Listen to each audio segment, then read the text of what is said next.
Alright, welcome back. Fort Snaic, Skyrim mod development miniseries, episode 3.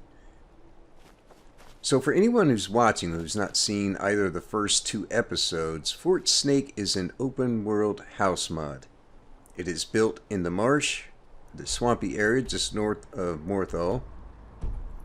And like many houses that are built in swamps, marshy areas, or in low-lying areas that are prone to flooding, it is up on stilts, as you can see. Now, there have been a number of changes. There's a lot to go over, so let's jump right into it. As you can see, changed the roof. That's the first thing you notice. And I got rid of the stuff on top. And the main reason for that is that I could not find a set of stairs that would fit. They were either too short or too long, and I was having a lot of trouble getting a combination of stairs in there where we could get up on the roof.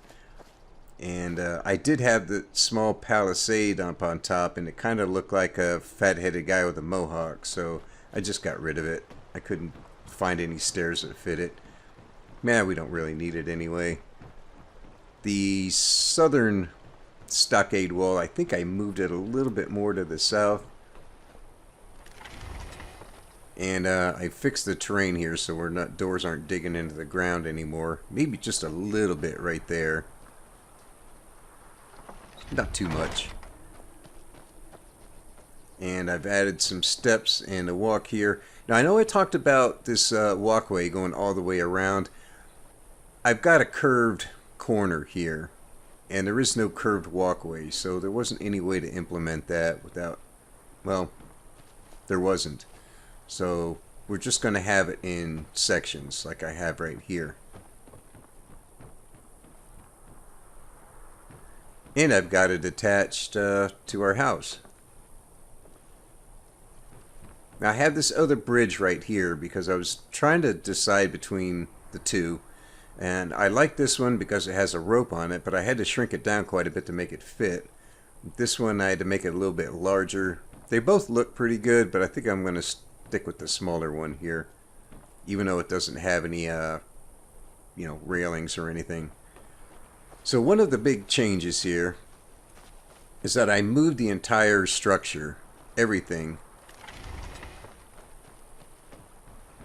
If we back up a little bit, I moved the entire structure to our left, or to the west, 256 units, which is, to give you some idea, it's basically half the width of the floor piece in here, of the floor area. This piece right here, this is what I'm using in the floor. There's 4 of them. This is 256 units by 256 units, which is very common size for floor pieces and some wall pieces in the creation kit. It's essentially from here to here. So the whole thing was sitting over here. I shifted everything over to the left. I needed to move this wall a little bit to the left, and there wasn't much room there to begin with, so I moved the whole thing over, and I think it fits and looks a little bit better. So as you can see, we have crafting stations in here now. Enchanter, alchemy lab, wood chopping block, grindstone, tanning rack, workbench, our smelter, and the anvil. And instead of using the actual forge, which is just really big, and I was just having so much trouble trying to get that and the smelter to fit everywhere, I decided to use this pit from the College of Winterhold and put some embers in there and just add the anvil. So that works out pretty good. I figure if you're going to be hammering and crafting stuff, you're probably going to need some kind of fire, so I threw that in there. Also, I've added a little overhang here so we can sit out here. I extended the floor. I actually added another piece and adjusted everything so the floor sections here are wider than what we have on the sides. So we have a little bit of a back porch here, and I did the same thing here on the front.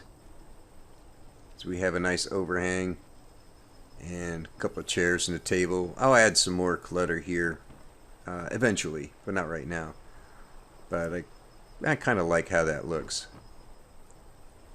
you know, you got to have a front porch. You can just sit out here and, you know, admire the swamp.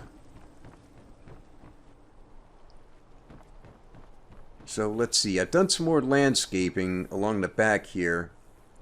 There was a gap under the wall. There's that spider. He wants to get in here and he can't.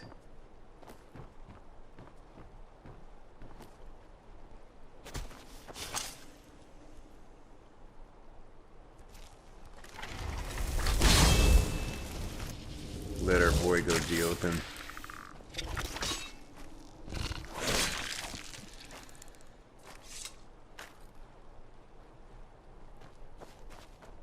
So our stockade is working, man. We kept the critters out. But yeah, I did a lot of landscaping along here. I raised the terrain a little bit because there was a gap under the north wall, and everything on here was leveled off, especially here around the smelter because it has such a big footprint. The smelter was okay, but then this stuff here was floating, or this was okay and this was down in the ground too far, so I had to level everything off there. And let's see, what else have I added? I think that's about it right now. I did adjust the trees. I moved this one out. I moved this one, not out, actually in, towards the inside, away from the wall. The same with that one. And I repositioned this tree.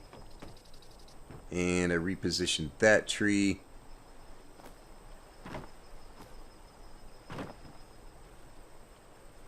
And I think there was another one here that I pushed below ground. I couldn't find a way to get that one to fit without it digging into the stockade wall.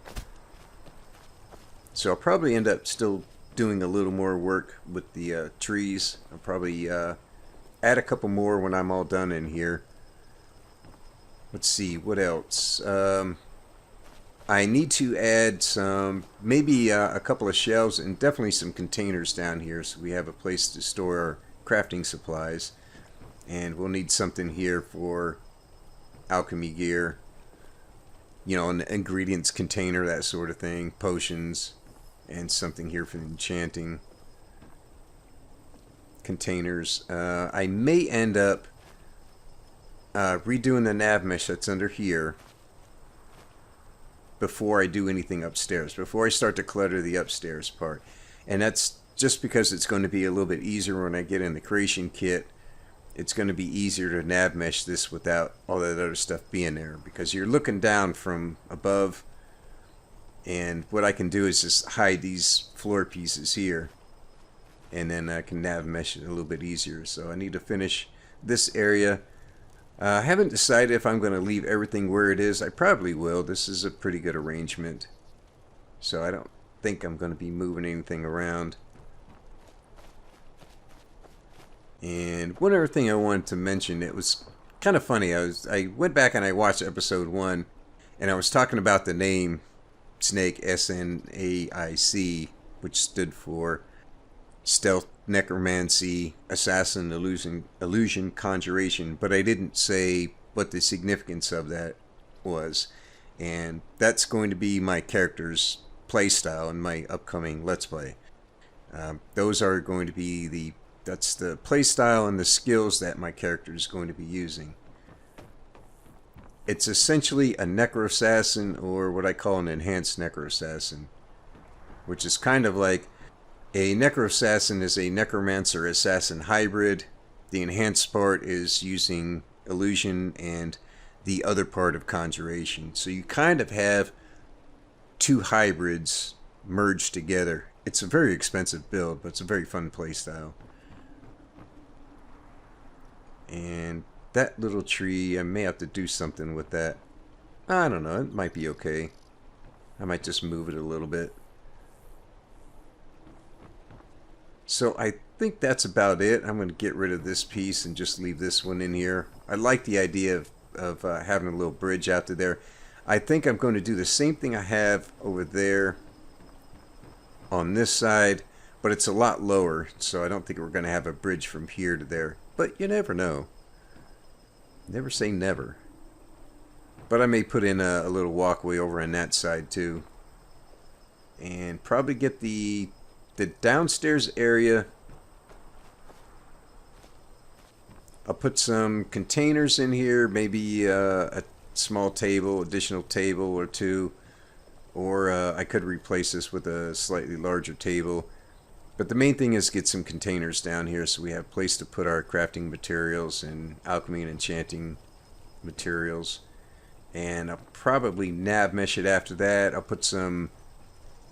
probably put some lanterns down here and maybe probably 2 light sources, not too many, because again the FPS thing. But I'll probably add a couple of light sources down here. I could get away with 1, but you'd have to make it so big that it might bleed through upstairs, and that's not a huge problem. But if you have 2 light sources that they're overlapping too much, then you can get a flickering, blinking effect. We don't really want that, so I'll probably just put a couple of light sources and hang a few lanterns in here.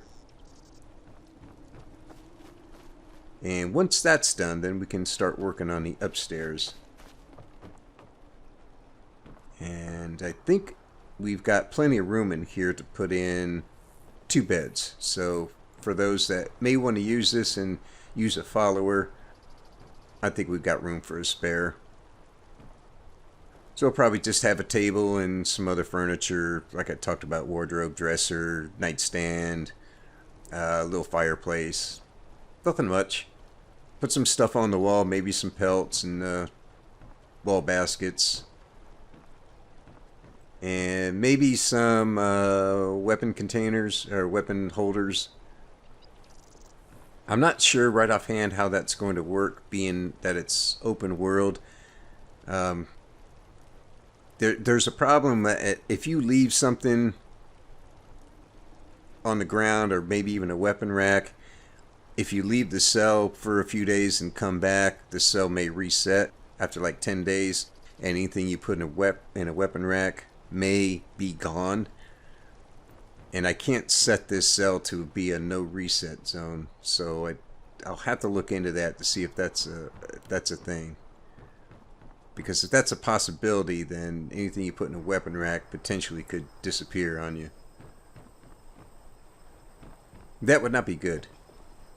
So, I think that's where we're going to end it for now. Finish up down here, probably nav mesh this area, and start work up there. Add a few light sources. I got to check the wall again, make sure there's no gaps anywhere. And I still have that extra defensive feature to add. I keep talking about that. You're going to have to wait and see, though. That's something for another day. But it's coming along pretty well. I like how it's looking. Did I just hear another spider? Or was that sound of paranoia again? I don't know. So anyhow, again, it's coming along really well. I like how it's situated. I'm glad I moved it, because it wasn't just that it wasn't center of the cell, but it was too far where the palisade wall. It was just way too far off to the side. So moving the whole thing, it wasn't that big a deal. I had less pieces than I have now, so moving everything over wasn't that big of a deal. So I think that's where we're going to leave it for now. Thanks for watching. Take it easy, and I will see you in episode 4 of the Skyrim mod development mini-series covering Fort Snaic.